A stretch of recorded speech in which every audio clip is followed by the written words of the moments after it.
when you're looking through that negative lack mindset lens, you can't see the solution to helping others, to fix the situations or help the people that need to be helped. Hey guys, welcome back to It's All of Your Business on the Why Millie Podcast Network. It is great to have you guys back. My name is Nicholas and I am the host for this podcast where we take you through all of the struggles, failures, and setbacks, those it's none of your business moments, and make them all of your business. I'm super pumped about this episode where we will dive in and talk about negativity, lack mindset, and the hurdles that those things produce, and then how to overcome them. If you're ready, let's jump in. So in episode 1, we talked about food, right? What effect food has on a person, especially a young person, growing up and not having the food that they need. Like, food is life, right? And so we covered that and how a lack of food essentially is a lack of life. Then in episode 2, we talked about getting that bread, meaning getting that money, and the different ways that I and my family went about our lives, just kind of trying to scrape by, right? Just trying to scrape together some money so that we could eke out some sort of existence in our life. Well, in this episode, we're going to be talking about mindset and going a little bit deeper into, not so much the tangible things, not so much the things that we can acquire or taste, but really like the mental state of things, right? I think it's worth saying that whenever you grow up in an environment where, there's scarcity, there's food scarcity, there's money scarcity, it can lead to a really negative mental state. And that is sort of exactly what I grew up in. Because, there was never, it seemed like there was never what we needed in order to actually survive and make it. The mental state of the family would break down often. In fact, I think for periods of time, the mental state was just broken for years at times. And this came everywhere from like the head of the household, my stepdad, through my mom, and then myself, my sister, my little brother. It just was not, I don't know. It was a broken mental state that revolved around negativity and that lack mindset.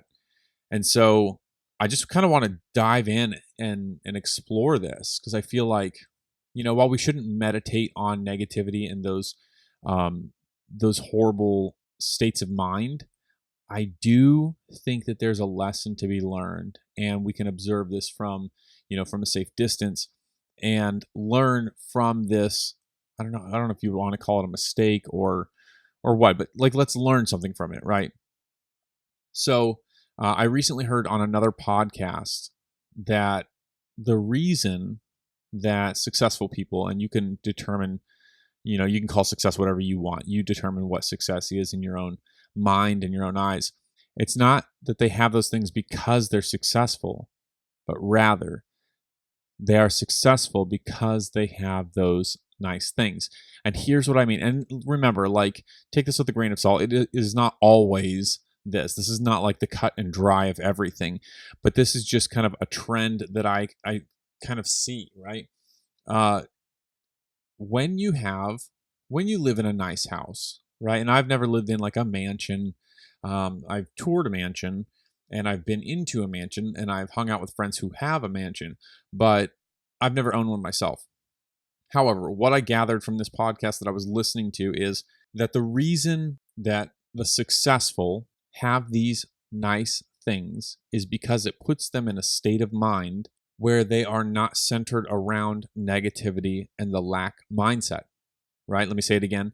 The reason that they have nice things is because it puts them in a state of mind where they are not surrounded, or their mindset is not engulfed in negativity and a lack mindset. So let's say that you worked for 10 years and you lived in a shack. Okay, nothing wrong with living in a shack, I guess, if that's what you want to do. But let's just say that you worked for 10 years on your business and you lived in a shack and you finally made it. And let's say during that whole 10 years, you never upgraded your home, but your business made it. And now you are, we'll just say, a millionaire. Like, you put the number to it, right? You're a millionaire. You have elevated yourself to a place.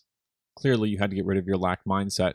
But if you wake up every single day in that shack or in that little hut that you're living in, you're, generally speaking, right, your vibration, your mood, it's going to be on a lower, I don't know, a lower like scale, right? You're not going to feel as pumped to get up in the morning versus maybe if you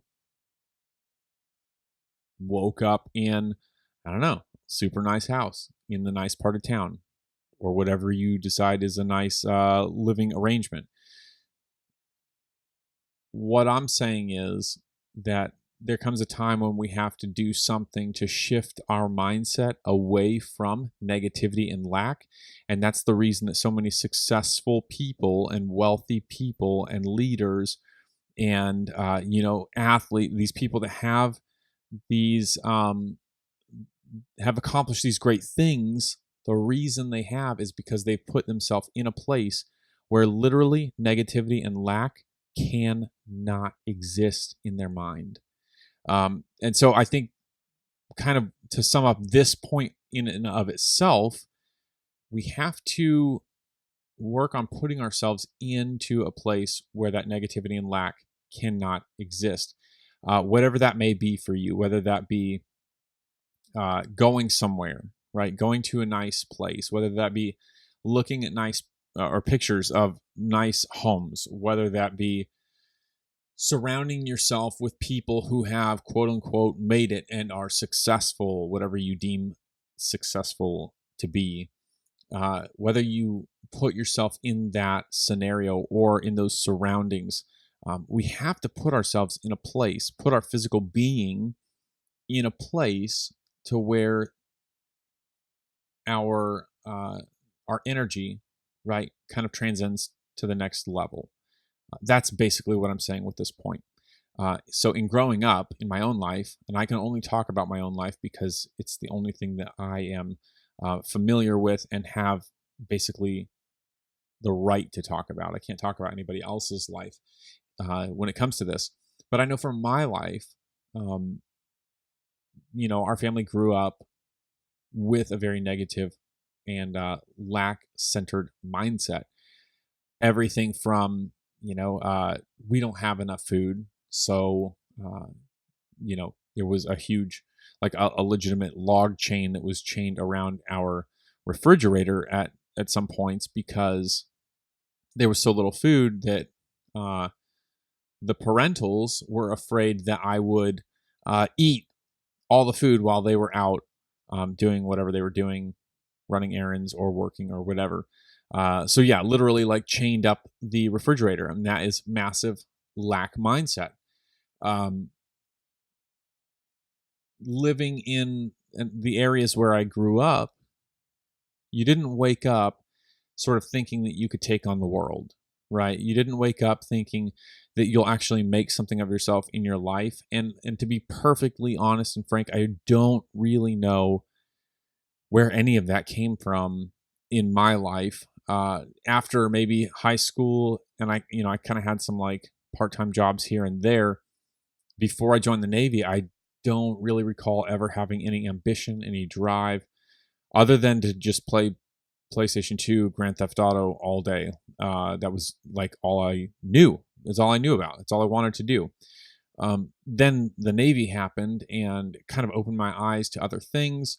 While in the Navy, they put you in barracks rooms, and they're not by any means nice. However, they were pretty nice compared to how I grew up.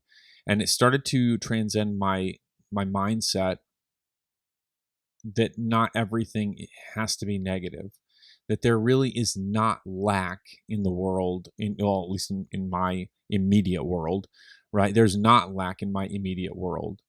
And now let me just put like a disclaimer there.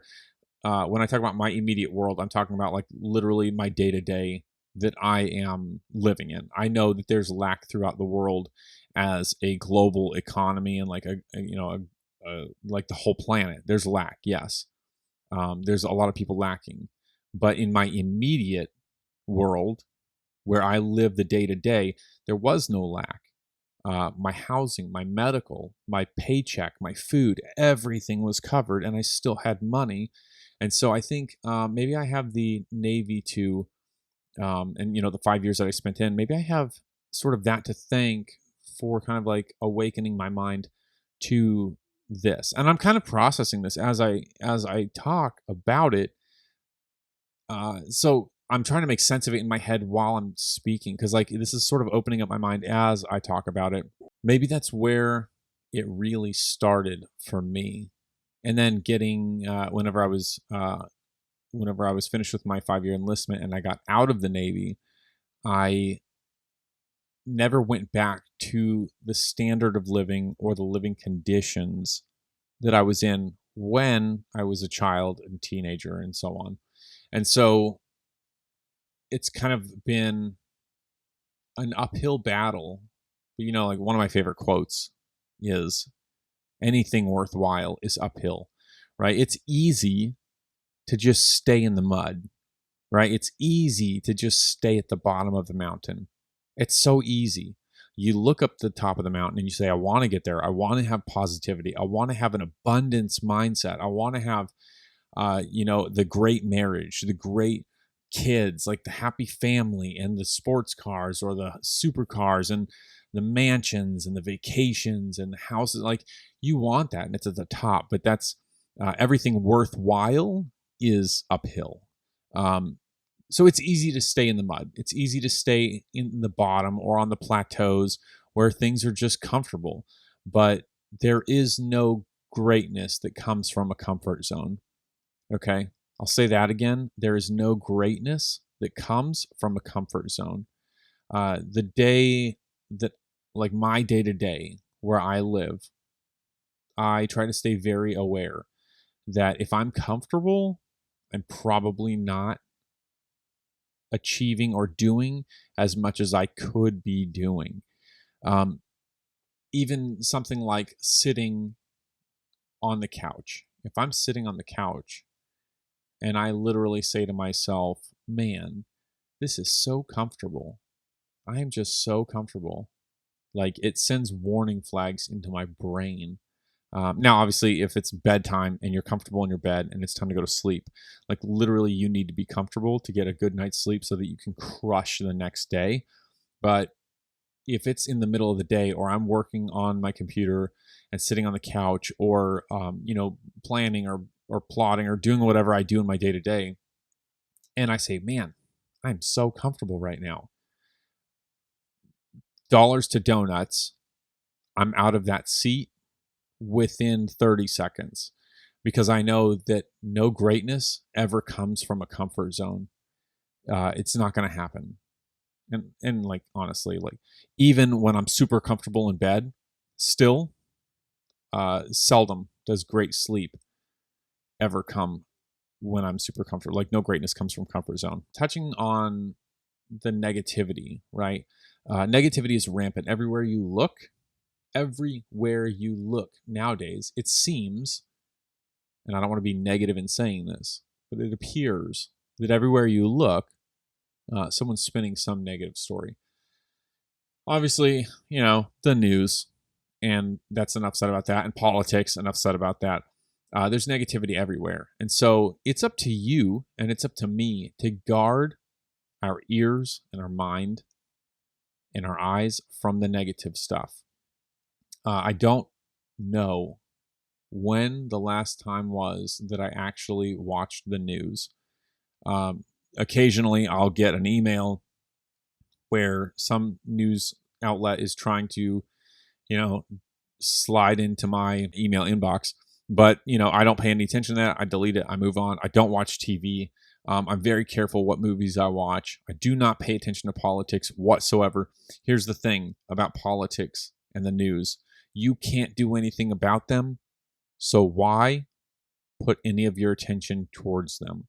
Nothing you do or say or think is going to change anything about what's going on in either politics or news, because people much higher than our head are making all of the decisions and making all of that news. Nothing you do or think or say is going to make any sort of immediate change. So why, like, don't even pay attention to it.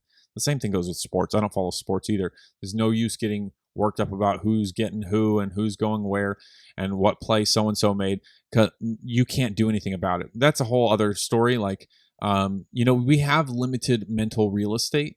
You have to be very careful about what you put into your brain and then what your brain processes and comes out of your mouth. You just got to be super careful about it. You have limited mental real estate. Just be careful about what you are watching and paying attention to. So negativity. Growing up, my stepdad tended to be a pretty negative person, I would say. There was never enough. Like, we were always told there's never enough. Money doesn't grow on trees. What do you think I am, a bank? Or, the sky's falling. It was just a ton of stuff.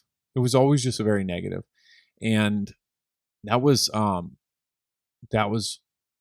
would say it was damaging to me, and especially my mom, who was kind of in the worst possible position at the time. Side note, my mom and stepdad are no longer together, so she is in a much better place. But there was just that negativity that was always there, and breaking away from it was a really, really difficult thing. And here's the one major shift that I think can help anybody really to break away from negativity. And that is, you have to have like a major life movement, right? And what I mean by that is, you need to change your relationship. And I'm not saying like husband-wife relationship. I'm saying where you are in relation to the negativity, you have to pivot, right? You have to sort of adjust and move where you are positioned in relation to the negativity. And so for me, when I am around negative people, I make myself, I'm hyper aware. I'm hyper aware of who is negative directly around me at all times, because literally I do not have time for negative people. When people kind of like jump into my DMs and start messaging me on Instagram about this or that, or they have complaints or something, man, I don't pay 1 second of attention to that. More than likely, they just either, I say, sorry, you feel that way, and then delete their DM, or I'll just delete the DM. I don't have time for the negativity. I don't have time to let things get me down or worry my mind. I just handle things, right? Like, you have to handle it with grace, with poise, with wisdom. You handle it, but you do not stay around it.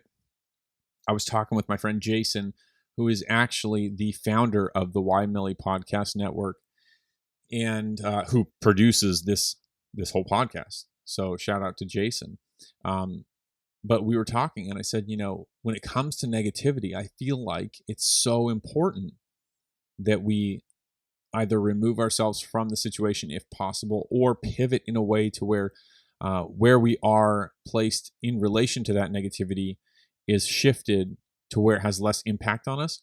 That even if it's family member, right? You can't just say because they're your brother, sister, mom, dad, aunt, uncle, that you're just going to deal with the negativity. You literally can't. Negativity is an absolute poison, and it will destroy your life if left unchecked.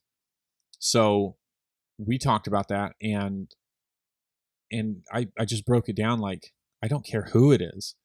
There's been times that I've had to, remove myself from situations where I knew a person, a family member, a relative was negative, and let them cool off in their own time. Let them heal their mind, or do whatever they had to do to get out of that negativity. Because I knew if I was around it, it was going to slow me down It was going to really impact me in a negative, in like a hurtful way, right? And so I feel that the negativity. I mean, we all know this. This is elementary. You know it, and I know it. Negativity is pure. It's toxic, right? It's poison, and you have to get away from that. Lack mindset, the same thing. If you're always feeling like there's nothing there for you, if you're always feeling like you'll never have enough, or you'll never make it, or you're barely going to scrape by, man, screw that.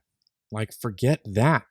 Whenever I was talking to Jason the other night, he and I were hanging out while our wives were out shopping or doing something.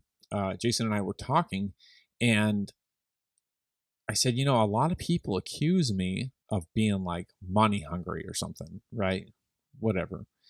And I don't let it affect me, because everyone's got an opinion, and very few opinions really matter in the grand scheme of things. But I said, let people think that I'm money hungry or after the money. And so many people say, like, oh, money's your motivator. Well, let's take a step back. Here's how I look at things, right? Money, there's a saying that I like. It says, money can't fix your problems, but money can fix all of your money problems. And I love that, because as long as you have your health in good standing, as long as you have your relationships in good standing, your kids love you, you love your kids, you're healthy, your spouse, you and your spouse or your partner, like, everybody loves each other, your spirituality is in a good place, your mental health is good. Like, as long as you have these really fundamental core issues in a healthy place, man, money will fix all the other stuff, right? So yeah, like, am I money motivated? Sure, right? Because my wife and I have an outstanding relationship. Up until probably a year and a half ago, 2 years ago, we were in a really, it was a painful place, because I was toxic for sure. And for whatever reason, we just were not on the same page for 10 years of marriage. It was like rough. I'm not saying like every minute, but the majority of the minutes were really, really rough. And then one day I just decided we're going to sync up together, and we're going to become a team.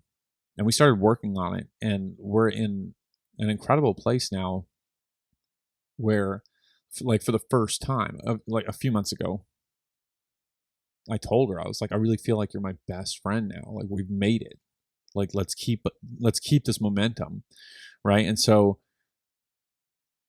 once I had all these things fixed, and my kids are healthy and they love me, and my family's healthy, and like, all you need then is just some money to take care of the stuff that costs money. And so, sure, that's like, yeah, I'm money motivated. I want to give my kids a great life and vacations. We want to help poor, hurting, and sick people, right? Like, so yeah, money's a motivator.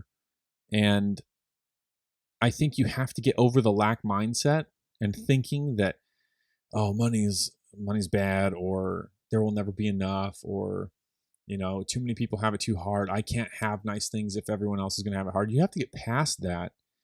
And once you get past that, you start to realize, I think, at least I do, that it's okay to have nice things. It's like, that's cool, whatever.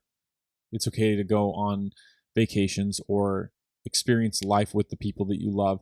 You have to break past that lack mindset. If you're in a place where you think that some of this stuff is bad, maybe you feel guilty for wanting to take a vacation, that would be maybe, just like spitballing here, maybe the sign of lack mindset. Or if you feel like you can never make your bills on time, so you don't even think about a vacation, that might be sort of lack mindset. And I would just say, I would encourage you to start looking past that, right? Try to figure out how to open your mind to the possibility of having more. Not in a greedy sense, right? but having enough, having enough and then some to experience life to the fullest, to love life, to live without negativity, to live without that lack mindset. Because here's the fact: the people that make the most difference in other people's lives, meaning the people that change the world, is what we'll say. It's a little cliche, but that's what we'll say. The people that change the world are the people that got out of negativity and lack mindset. You will never see a person who is in lack mindset change the world. It doesn't happen. It literally doesn't happen. When you're looking through that negative lack mindset lens, you can't see the solution to helping others, to fix the situations or help the people that need to be helped. That is the reason we have to get through the negativity and the lack mindset to live on the other side of an abundant mindset. Guys, I hope this podcast helped you, and I hope it gave some insight in regards to negativity and lack mindset and those hurdles that it really produces in our lives. So many of us, unless you're born into an abundance mindset type of environment, a lot of people go through this, and it's nothing to beat yourself up or be negative about. But it is something that you have to recognize and you have to move through. And this is something that I feel like I've made great strides on up until now, but I still have so much more to go. And it's that hill, right? Or it's that uphill climb. Everything worthwhile is uphill. That abundant mindset, that positive thinking all the time, like that is still uphill for me. But as I move up the hill, I want to kind of just talk about the things that I have learned along the way. Thank you guys for joining me in this episode. I really hope that I was able to help you in some way and that you got something from this episode. So thank you for making it this far. It's All of Your Business is produced and edited by myself, Nicholas Woolsey. Our executive producer is Jason Fowler. It's All of Your Business is brought to you by Wymilly and is a proud member of the Wymilly Podcast Network. If you like this show, be sure to subscribe wherever you get your podcasts.